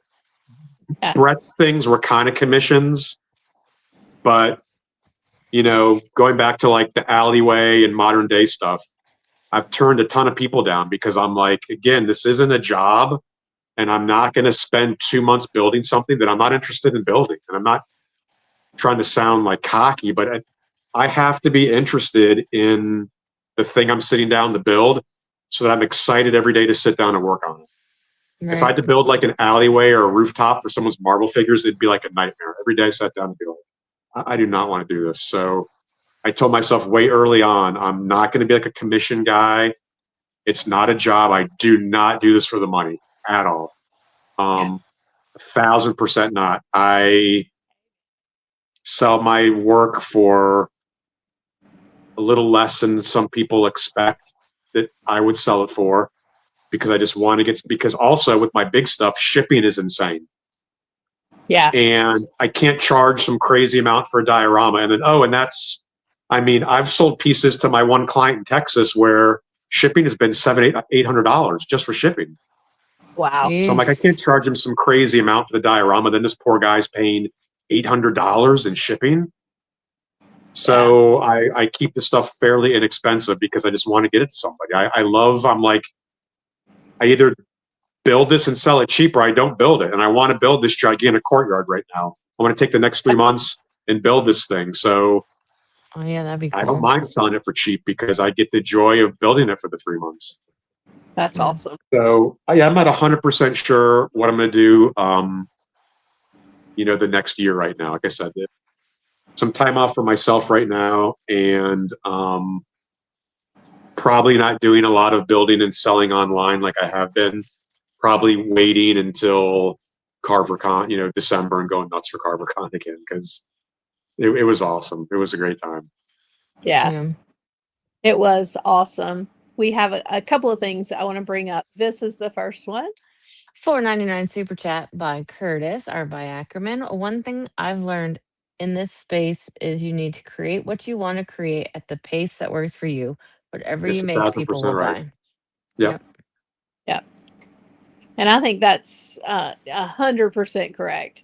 You build it and people will buy it. So whatever you want to build at whatever time period it takes, that's what you bring. And if you have enough to fill up the amount of tables that you had this year, that's one thing. If you have enough to fill up one table, that's plenty. So just what you want to do, it is a hobby. It's not a job. So enjoy it. Take your time, do what you want to do, and then bring it. If people love it, they will buy it. If people don't, that's fine. The pre-selling was also a thing that I went back and forth about. And I talked to Brian about it because I can't invest all the time in building this and then get it there, and some stuff doesn't sell and I have to ship it back home. Right. So like the pieces with Brett and stuff, and like Greg claimed his tavern early, and Heinrich claimed his tavern early. I was happy, but I felt bad. I'm like Curtis, when you guys did the walking around the Saturday before the show, he's like, sold. And like half my table was sold before the doors opened. And I was glad, but I also didn't really like that because I'm like, people are going to walk in and half the stuff is sold already. But like Brian, I talked to Brian about it a lot, and I know he's done that at a bunch of shows, and he's like, it gives you the peace of mind of at least knowing this time you spent, this thing is already sold. You don't have to stress about it.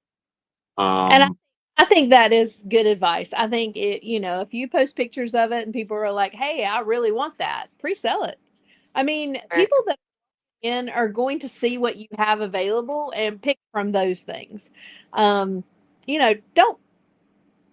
get stressed about all of that stuff, because that's why I did a lot of those $100 and under pieces. I'm like, this way people will walk in. None of those were pre-claimed really, and people can walk in, and you got 20, 50, 75, and 100. There's a bunch of stuff for every price point. Yeah. And then it's And I mostly think, the larger stuff.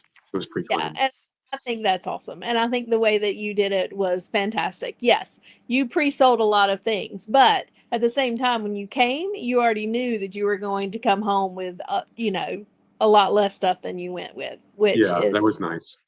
part Mhm. of you're going anyway. I mean, you spend all of this time making all of this. It costs money, so you need to kind of recoup some of that money. Yeah, So I think that makes sense. So I would do the exact same thing next year that you did this year, and just be happy. probably. Yeah. Yeah. I'll make room in my house for your boxes. You Yes. guys were instrumental in that. I felt so bad that I'm like, she's gonna freak out when she sees how many boxes are coming and how big they are. No, I just was like, we need to find a better space for these. And then we did. We figured out where to put them so that they were out of the way.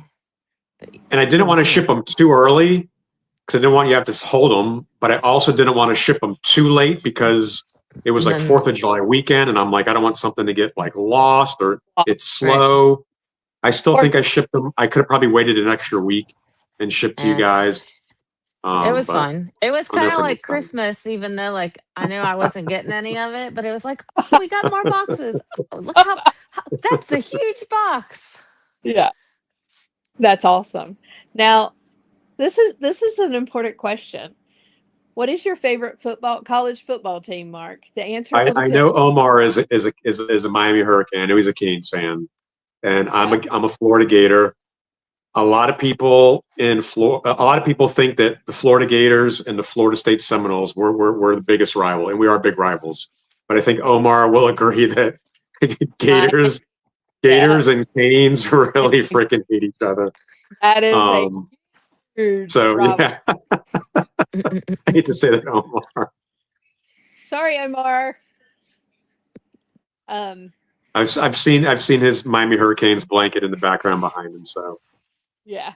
And this is Brian said, "Hey, all right. Mark, remind me to tell you later after the show."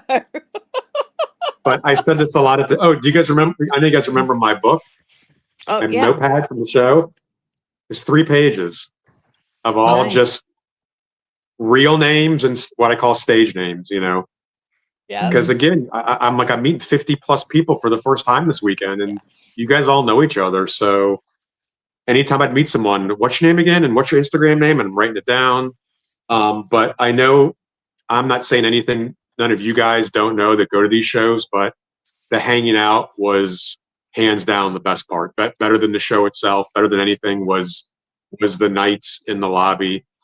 I loved the first Thursday night when it was just like 10 of us, 12 of us before Hmm. everybody else got there. I got to kind of ease into things and talk with you guys. I loved hearing like your and Kevin's story, how you know each other since the 3rd grade and everything. And I'm just I said to you guys at one point, I'm like, it's so wild that I'm sitting here with like a dozen adults in our 40s, 50s, 60s talking about action figures. I've never been able to do this in my life. It's telling my daughter something, look at this figure, like, it's cool. Or like showing my brother or my dad, but sitting in a group of adults my age in a circle, all talking about action figures was just, it was wild. But, and then Friday and Saturday night was like, I told my daughter, it was like being at a house party, a giant room with all little groups. There's a group of 15 people here. You talk to that group for a little bit. Then I would go to the Hmm. pub and I would sit with someone and have a beer in the pub. And then I would walk back out and you're just like bouncing around to different groups of people and Yep. floating in and out of conversations. That was all hands down the best part. And I know exactly what you guys mean by all that. So hang on. You know, Legions Con would be a great way to get I inspired. know. It's he's, Kevin he's has really making it difficult. trying to get Mark to It's a Legion. lot of hanging out at Legion's Con. I know. A You lot to know, do. I told him at the show at CarverCon, I said, when I do something, I have to do it 100%. I'd have to do the Wednesday to Monday. I can't go like on Friday and leave Sunday. There's no way. And I can't get away for that long. And the hotel's booked. There's no way I'm staying at like a satellite hotel. If I'm going, I have to stay at the official hotel. I have to be there for the 5 nights. I have to do it 100%. So Well, it's let me. it's very tempting to go this year and like come on Friday morning and leave on Sunday night, but I sadly don't think there's any way I can make it this year to the Legion's Con. Well, let me assure you that leading up to Legion's Con in October, there's going to be a lot of rooms let go. And you will be able to jump in there and grab a room. It's not making this easy. Right.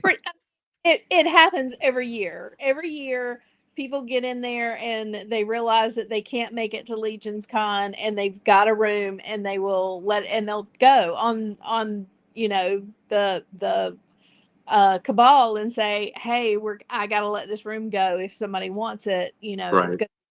gonna. So we'll just keep an eye out for you on the cabal and be Yeah. like, message you and be like, hey, Mark, looks like there's some room opening up. You should I probably said you guys are not making this easy. No, we're not, because it's a ton of fun hanging out with And you. I would rather go to Legion's Con as just a fan and not a vendor. No, I think you Yeah. should. Because I missed so much at CarverCon. I got to walk around, but there's so much more I missed. I bought a couple things. I traded for a couple things, but I will say this, even if you go as a fan and don't go as a vendor, which is amazing, you're still going to miss a lot, because there is so, like, there is so much there. And it's going to be, you're going to have a blast. So when it gets closer, October rolls around and people start dropping their rooms and all that stuff, really you should really think about just coming as a fan. Just I will. hanging I am definitely thinking about it. out. I Okay. really am. But So Action Figure Dude said, sold both of my moths before the show ever so started. same thing, yeah. Yeah. And even Mike Casper bought that giant stair Friday night during setup. Right. He's like, I'm going to claim it. I'm like, I'll put it sold. And then Curtis said, if you want to pre-sell, then do it. But I think you are safe to sell whatever you bring. You sold out this year, and this was the lowest attendance CarverCon will ever That's have. true. It's only going to get bigger. It is.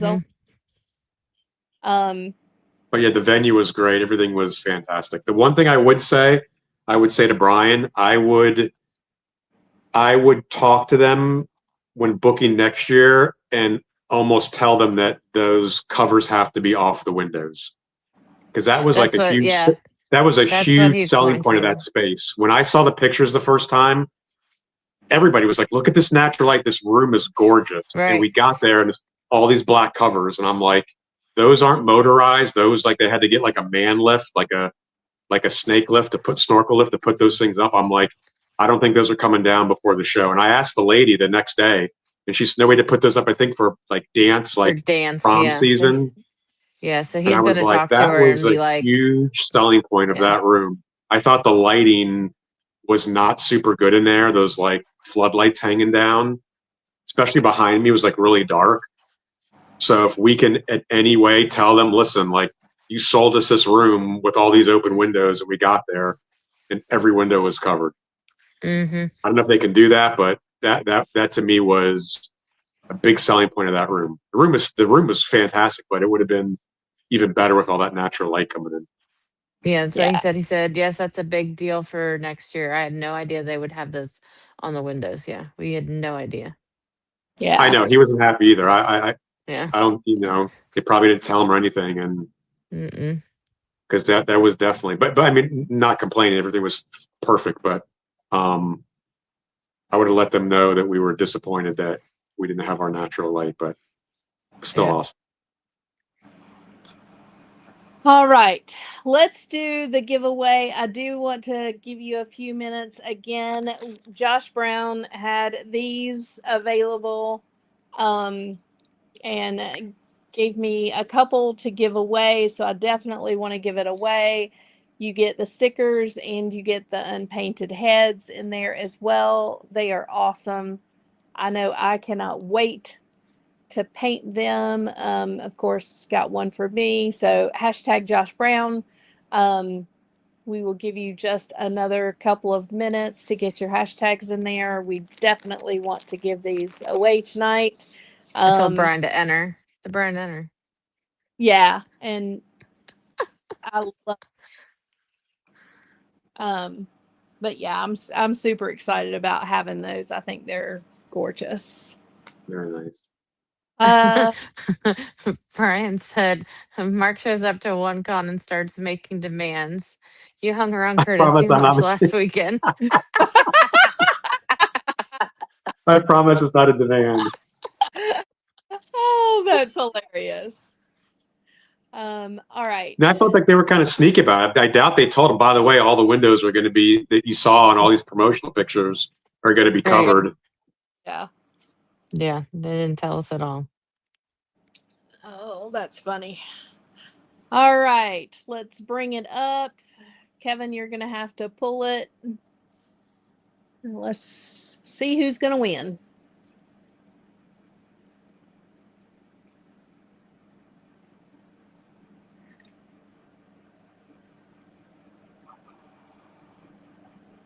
Gee!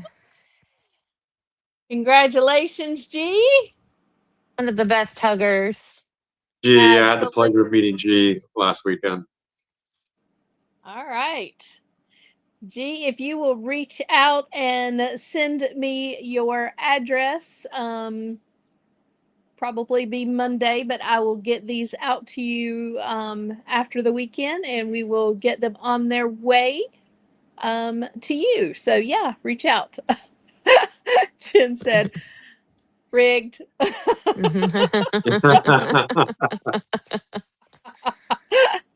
Oh, that's funny. Yeah, super excited that you're going to get these. I'm not sure if you're going to get to paint them or if Koki is, but I'm going to say Koki's going to take them from him and paint them herself. but we will I'll get those out to you like I said, probably after the weekend. I've got another package I need to get ready to go as well. Mark, it was great talking to you. I Like have this so many new friends now. This is awesome. Mm-hmm.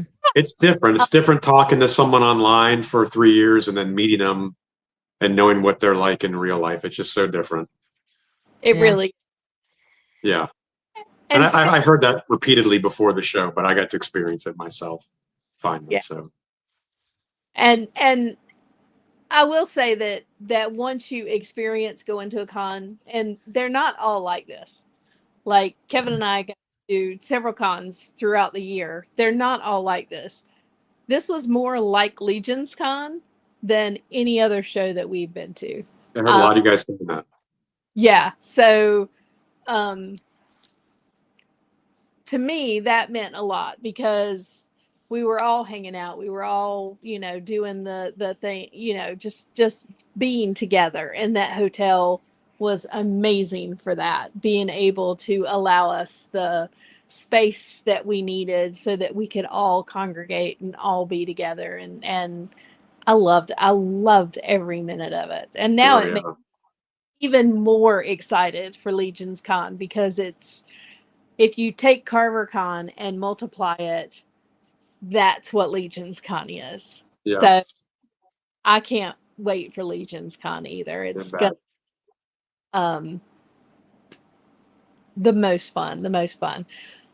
I hope that when we get closer, if it can work out that you can go, I hope you will. Know that Kevin and I are there. We will, do whatever. We'll come pick you up at the airport. Kevin has told me. Yeah, we'll do whatever we can to make the experience amazing for you. Do everything. If you can't make it, that's fine too. We know that we're going to see you at CarverCon, so that is again super. That's a guarantee every year. Perfect. That is 100%. Yep. All right. Well, Mark, I hope you have a wonderful evening, wonderful weekend. Thank you, ladies, so much for having me on. I was so excited when Kevin reached out to me the other day. I was like, absolutely, I would love to be on right away now after Legion's Con because still that Legion's or CarverCon still CarverCon glow all week. We're all been watching all the shows all week, and it's like awesome. Thank you very much. Yeah, and if you are in the chat and you missed CarverCon, you really need to make it next year. I mean, it is It was the most fun. A lot of first time vendors, Mr. C, of course, being one of those. But just generally, just a lot of fun hanging out, a lot of meeting a lot of people that we know aren't going to go to Legion's Con as well. They just can't do that. So being able to see them at Carver Con and get to know them and hang out with them and stuff. So I'll say something too really quick. Just because it's a 1-day show, anybody that don't think that I was there for 4 nights. I made it a 4-night event.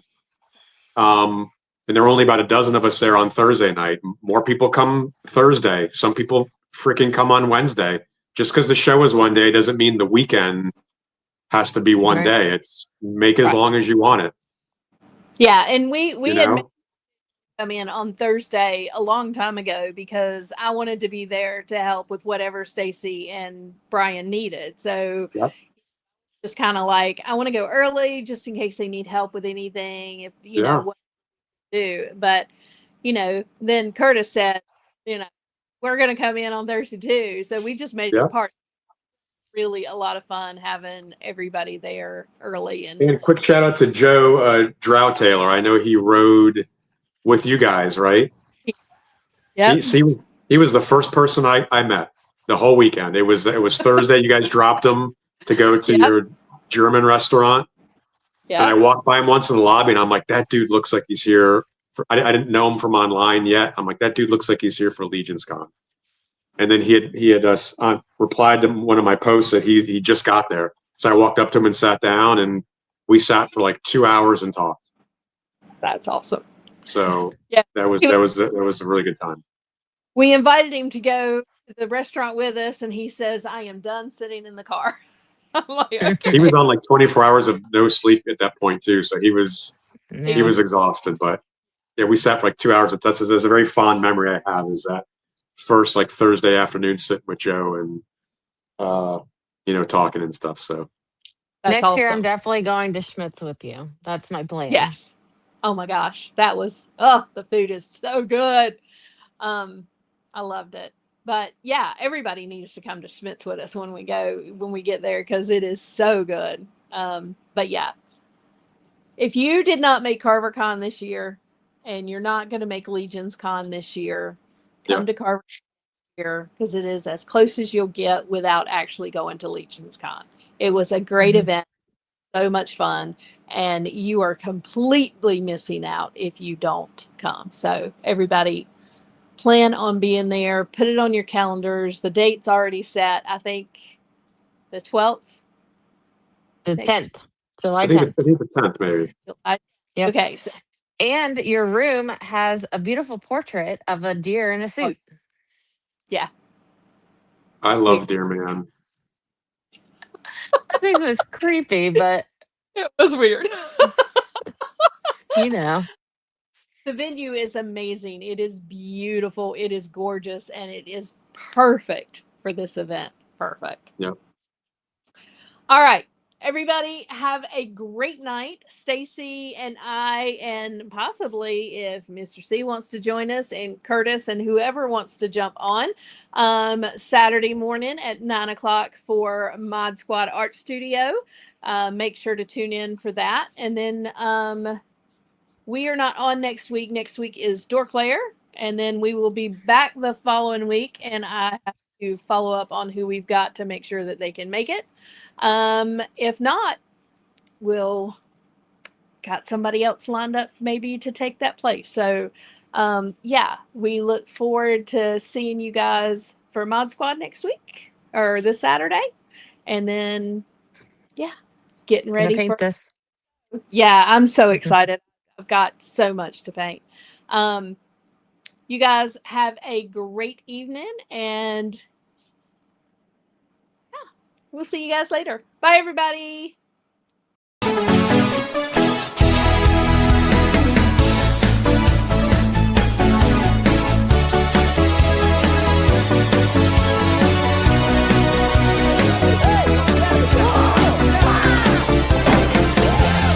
This is done, man.